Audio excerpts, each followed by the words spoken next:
सार्वजनिक बांधकाम विभागामार्फत शासकीय इमारतीत शासकीय निवासस्थाने तसेच सार्वजनिक बांधकाम विभागाच्या अखत्यारीत असलेले रस्ते दुरुस्तीची कामे संबंधित अधिकाऱ्यांच्या देखरेखीखाली कंत्राटदाराने पूर्ण केलेली असून देखील त्या कामाचे पैसे कंत्राटदारांना सार्वजनिक बांधकाम विभागामार्फत अद्याप दिले गेलेले नाहीत। यासाठी वारंवार पत्रव्यवहार व पाठपुरावा करून देखील सार्वजनिक बांधकाम विभाग व शासन यांच्याकडे दुर्लक्ष करीत आहे।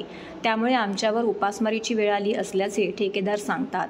कामाच्या अनुदानासाठी सार्वजनिक बांधकाम विभागाचे कार्यकारी अभियंता अधीक्षक त्यांच्याकडे पाठपुरावा केला असता सदर अधिकारी म्हणतात की आमच्याकडे पैसे नाहीत, त्यामुळे सदर ठेकेदार हवालदिल झाले आहेत। विशेष म्हणजे सार्वजनिक बांधकाम विभागाने ठेकेदार यांची प्रलंबित बिले न देता 2023-24 या वर्षाकरिता कोट्यावधींच्या कामांना मंजुरी दिली, मात्र ठेकेदार यांची उर्वरित बिले देण्यास सार्वजनिक बांधकाम विभाग टाळाटाळ करते। या व इतर प्रलंबित मागणीसाठी आज समस्त ठेकेदारांनी सार्वजनिक बांधकाम विभागात जोरदार निदर्शने करून शासनाचं लक्ष वेधण्याचा प्रयत्न केला। तसेच येत्या 27 जूनपर्यंत आमची प्रलंबित बिले सार्वजनिक बांधकाम विभागाने अदा केली नाहीत तर उग्र आंदोलन करण्यात येईल असा इशारा देखील यावेळी ठेकेदारांनी दिला आहे। आंदोलन छेडण्यामागचा सर्वात महत्त्वाचा विषय असा आहे की आत्ताची लोकसभा आणि राज्यसभा बघता शासनाने गेल्या 50 वर्षात जेवढी कामं मंजूर झाली नसतील तेवढी कामं ही 2023 ते 2024 या अर्थसंकल्पामध्ये मंजूर केलेली आहेत। सार्वजनिक बांधकाम रस्ते विभागाकडची मंजुरी ही साधारणतः 64,000 कोटीची आहे। बिल्डिंग मेंटेनन्ससाठी साधारणतः 2100 कोटीची या लोकांनी कामं काढलेली आहेत। ग्रामीण विकासाच्या दुरुस्तीच्या खाली 25-15 ची जी कामं आहेत ती साधारणतः 17,000 कोटीची आहेत। जलसंधारण विभागातले 29,000 कोटीची आहेत। जलजीवन मिशन जवळपास 26,000 कोटी रकमेची आहेत।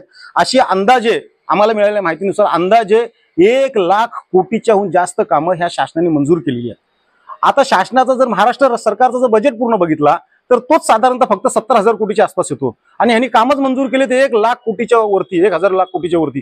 हे पैसे आणणार कुठून तुम्ही? आणि ही कामं भरण्यासाठी महाराष्ट्रातले जेवढे काय कंत्राटदार आहेत यांनी आतापर्यंत जी काही सुरक्षा अनामत जी काय त्यांना EMD लागते भरायला ती जी भरलेली आहे, फिक्स डिपॉझिट वगैरे लागते ती अंदाजे 10,000 कोटीची आहेत। म्हणजे कंत्राटदारांची 10,000 कोटीची देयक म्हणजे जी आमची जी हक्काचे पैसे आहेत हे यांच्याकडे पडून आहेत आणि ही लोक आम्हाला देयक देत नाहीत। म्हणजे कंत्राटदारांनी करायचं तर काय करायचं?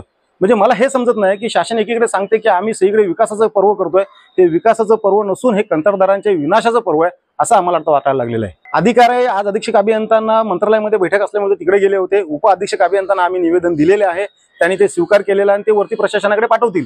परंतु सर्वात महत्त्वाचा विषय असा आहे की येत्या 27 तारखेपर्यंत आम्ही त्यांना अल्टिमेटम दिलेले आहे। आम्ही पोलीस स्टेशनला सुद्धा तसं रितसर पत्र दिलेलं आहे। येत्या 27 तारखेपर्यंत जर आम्हाला आमचा निधी वर्ग नाही झाला तर आम्ही लोक तातडीने 27 तारखेपासून अधीक्षक अभियंत्यांच्या समोर मंडप टाकून आम्ही आंदोलन करणार आहोत। आणि त्यात पण जर पूर्ण दिशा व्यवस्थित नाही झाली, आम्हाला निधी उपलब्ध नाही झाला तर मात्र पूर्ण महाराष्ट्रभर जन आंदोलन उभं राहील।